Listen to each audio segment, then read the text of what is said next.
Good afternoon or good morning. Today I will be explaining why Jeff Bezos fits Aaron James's definition of an asshole.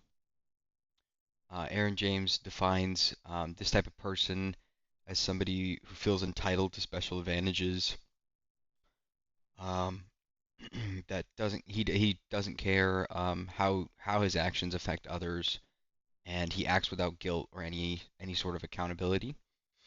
Um, Bezos really he kind of shows his true colors when it comes to how he treats his employees. He just kind of rakes in the profit and disregards the rest of his employees or how they might feel about um, their work environment.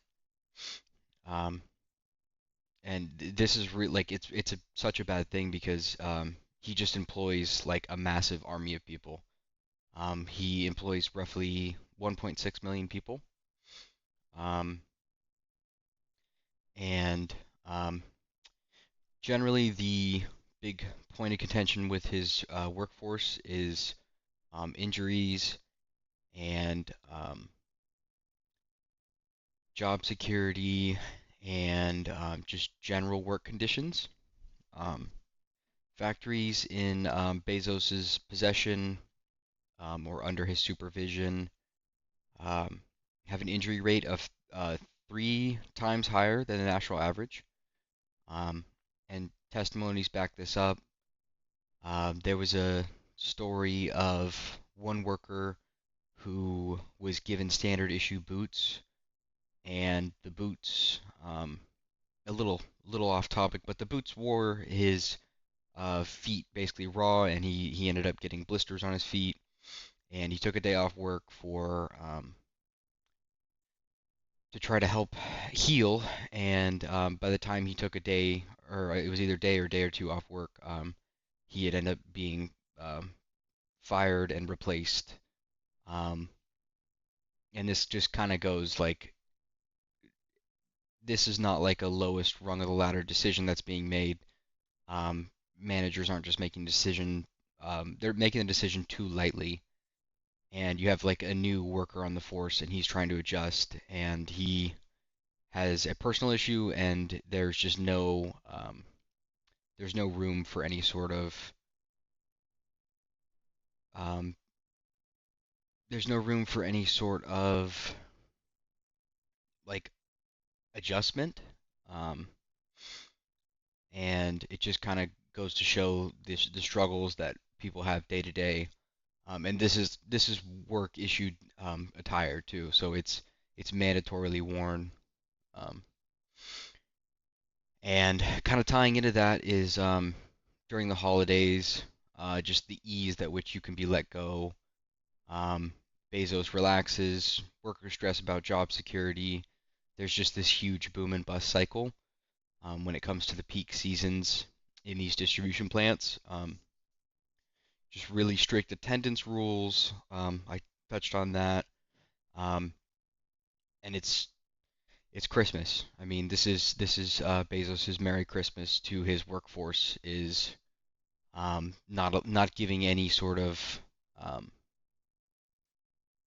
leniency when it comes to what's expected to his worker from his workers, and then when they do perform their duties correctly and perfectly by Amazon standards, even if they do perform perfectly, they might be laid off or terminated after their peak season during the holidays, like Thanksgiving, Christmas, the gift giving season, um, and just kind of tying it into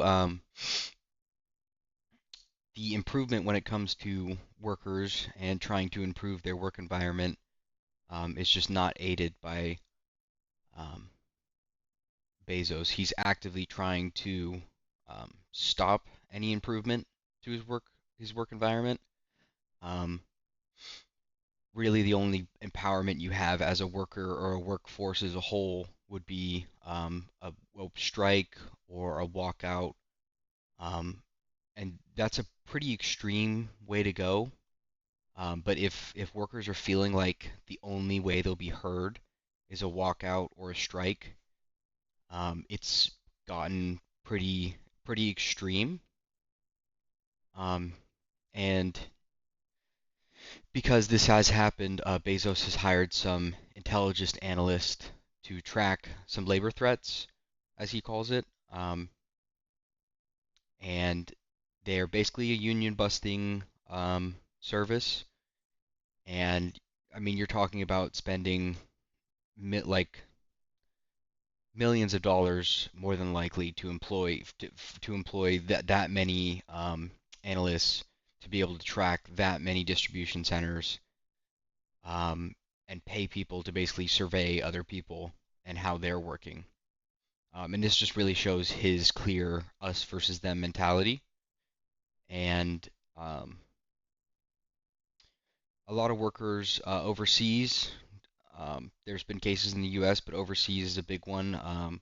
Workers responded with strikes in Italy and Scotland.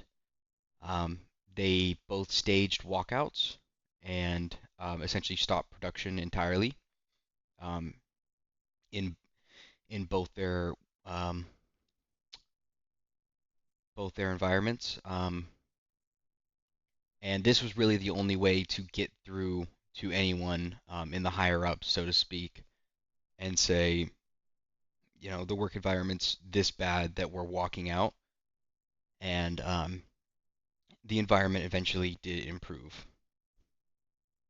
Um, but Bezos isn't just mistreating his workers, he's actively working towards marketing, if you will, um, basically replacing them as a whole.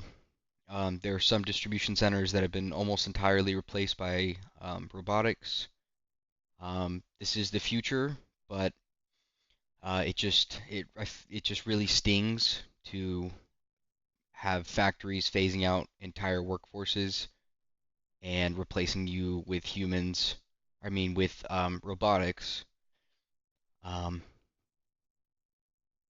and the machines don't really need that sort of engagement from higher ups or any sort of um, breaks or work conditions don't matter, and it stings to have that being what they work towards. Bezos is working towards replacing the complaining work environment or the workers.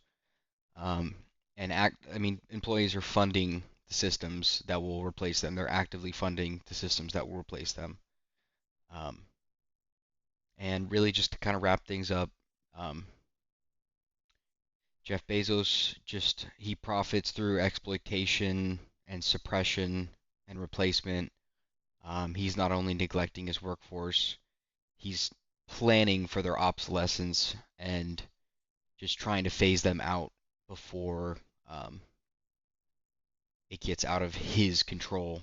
And I think that really just is Aaron James's definition of um, that's really just his definition of taking special advantages, and he just acts without guilt.